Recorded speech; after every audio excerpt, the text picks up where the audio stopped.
విశాఖ జిల్లా పెదగంట్యాడ మండలం మరోసారి వార్తల్లోకి వచ్చింది. పెదగంట్యాడ మండలం పాలవలస గ్రామం సమీపంలోని హిందూజా పవర్ ప్లాంట్ వ్యర్థాల వల్ల గ్రామస్తులు తీవ్ర ఇబ్బందులు ఎదుర్కొంటున్నారు. గ్రామస్తుల ఆరోపణల ప్రకారం ప్లాంట్ నుండి విడుదలైన ఫ్లై యాష్ రైతుల భూముల్లోకి చేరి పర్యావరణానికి తీవ్ర నష్టం కలిగిస్తోంది. నిన్న సాయంత్రం చోటు చేసుకున్న ఘటన గ్రామంలో కలకలం రేపింది. సుమారు 15 పశువులు, గేదెలు ఫ్లై యాష్ బురదలో చిక్కుకొని ప్రాణాపాయ స్థితిలోకి వెళ్లాయి. గ్రామస్తులు అర్ధరాత్రి వరకు కష్టపడి ఆ పాడి పశువులను రక్షించారు. పశువులను బయటకు తీయడానికి గంటల తరబడి శ్రమించాల్సి వచ్చిందని వారు తెలిపారు. ఈ సందర్భంగా గ్రామస్తులు మాట్లాడుతూ హిందూజా పవర్ ప్లాంట్ యాజమాన్యం నిర్లక్ష్య ధోరణి మాపై తీవ్రమైన ప్రభావం చూపుతోంది. మా పంటలు నాశనమవుతున్నాయి, పశువులు ప్రమాదంలో పడుతున్నాయి. అధికారులు తక్షణ చర్యలు తీసుకోవాలి అని విజ్ఞప్తి చేశారు. మా పేరు అచ్చినాయుడు, పాలవలస మాజీ సర్పంచ్ అండి.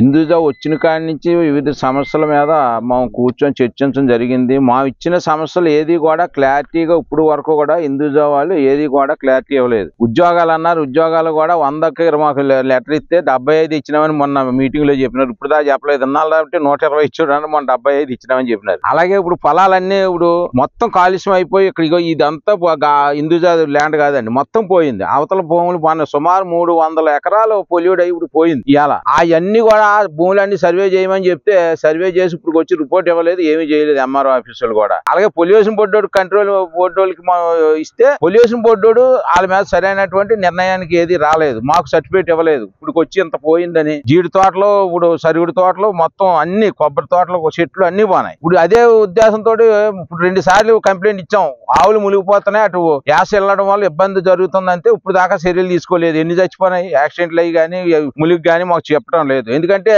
మేతకి వెళ్తున్నాయి, వస్తాయి సాయంత్రం ఏమనుకుంటా లోన పోతే ఎలా కనపడతాయి. అది వదలకుండా అసలు పొల్యూషన్ బోర్డు అనేది ఉందా ఈ జిల్లాలోనే ఉన్నదా, పని చేస్తున్నారా లేదా ఒకటి. అలాగే తక్షణ సరే ఇప్పుడు 2 సార్లు ఎంఆర్ఓకి ఇస్తే ఇప్పుడు ఏ నిర్ణయం తీసుకోలేదు, ఎంఆర్ఓ వచ్చి ఎంక్వైరీ చేయలేదు. అసలు ఏంటి వ్యత్యాసం అనేది కూడా మాకు తెలియడం లేదు. తక్షణం మరి రేపు ఎమ్మెల్యే గారి దగ్గరికి వెళ్ళి ఇవన్నీ చూపించి ఎట్టి చెయ్యకపోతే మాత్రం ఖచ్చితంగా మనం రేపు నుంచి ధర్నా దిగడం, లేకపోతే బంద్ చేయడం, 2 రోజులకు ఏదో నిర్ణయం తీసుకుంటాం. అలాగే కోర్టులు కూడా ఆశ్రయిస్తాం. ఎందుకంటే ఇవాళ ప్లాంట్లు కట్టండి అంటే ప్రజల తాలూకు భవిష్యత్తులన్నీ పాంగొట్టి ప్లాంట్లు కడతారా ఏంటి నాకు అర్థం కావడం లేదు గవర్నమెంట్ కూడా. నా పేరు కాకిబాబు, హిందూజా కమిటీ మెంబర్ని. ఈ రోజు హిందూజా యాస్పన్ నుంచి వచ్చిన వ్యర్థ నీరు వలన రైతుల భూముల్లో మొత్తం కలిసిపోవడంతో రైతుల యొక్క భూములు పొల్యూట్ అయిపోయి అటు పంటలు జీడి తోట గాని, మామిడి తోటలు గాని, మామూలు సిరిధాన్యాలు గాని మొత్తం అన్ని చనిపోవడం జరుగుతుంది.